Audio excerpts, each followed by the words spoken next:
Hey everybody, this is a quick video in case you have a Keeley Halo Andy Timmons dual echo and you need to do a hard factory reset on it. Now you might need to do this for a couple of reasons, but basically if it's malfunctioning in any sort of way, if it's not responding, if it's not connecting, if it's not acting right, all of that kind of stuff, a lot of it can just be fixed by just forcing it into a hard reset, which will restore the original factory defaults.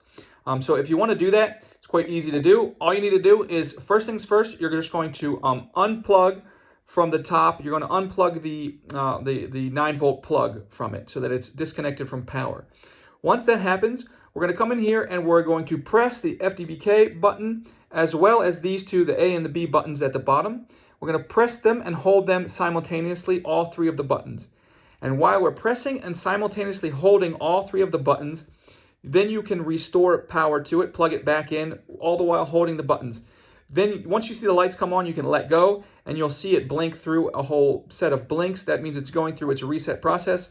Once the blinking stops, the reset is complete, and you can turn your Halo back on, and it will be like it was when it came out of the box.